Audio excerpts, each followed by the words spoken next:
किसी ने बड़े कमाल की बात कही है कि अंत में तो सिर्फ फिल्मों में सब कुछ अच्छा होता है, असल जीवन में अंत में कुछ भी ठीक नहीं होता, अंत में सिर्फ अंतिम संस्कार होता है।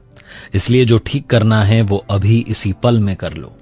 आपके साथ मैं हूं आरजे कार्तिक, माय एफएम से। एक बड़ी छोटी सी कहानी। एक राजा ने अपने दरबार में अलग अलग देश के राजाओं को बुलाया, एक बड़ा उत्सव रखवाया और अपने गुरुजी को भी बुलाया।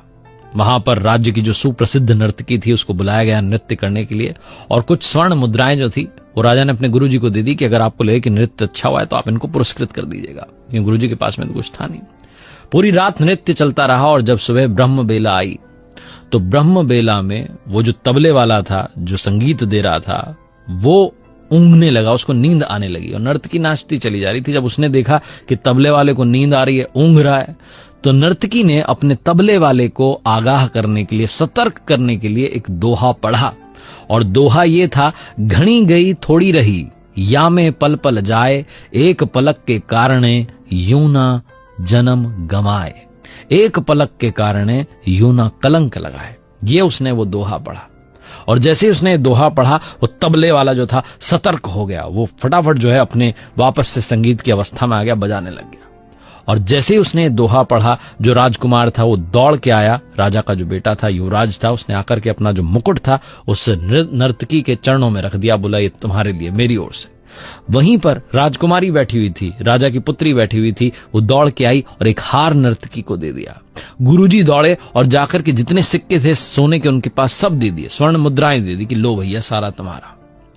और जब ये देखा राजा ने कि नर्तकी ने एक दोहे से इन सब को लूट लिया है तो उससे रहा नहीं गया। वो अपने सिंहासन से खड़ा और कहने लगा कि क्या चल रहा है, तुमने एक दोहा पढ़कर के सबको लूट लिया, तुम इस किस तरीके की भाषा यहां पर बोल रही हो।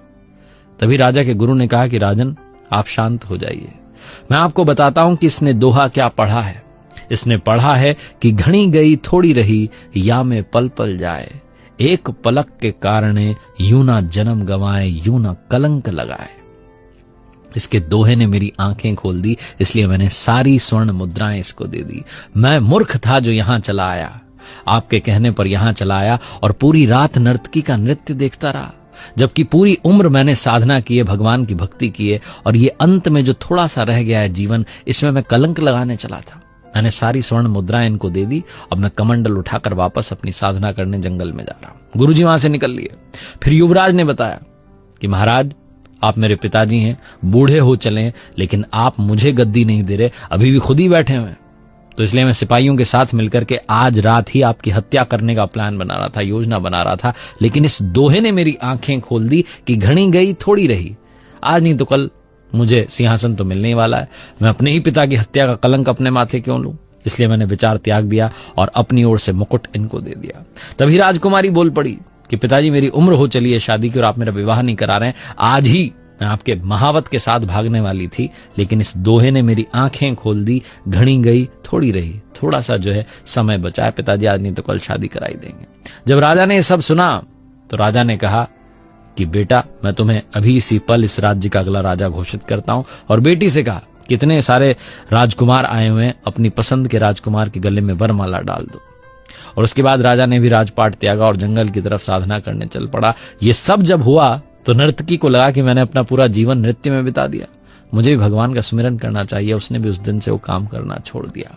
बहुत छोटी सी कहानी जिसका सार ये समझाता है कि घनी गई थोड़ी रही या में पल पल जाए, एक पलक के कारणे यूं ना कलंक लगाए। थोड़ा सा समय बचाए, सही से इस्तेमाल करना शुरू कीजिए, लाइफ चेंज हो जाएगी। एक बार फिर से वही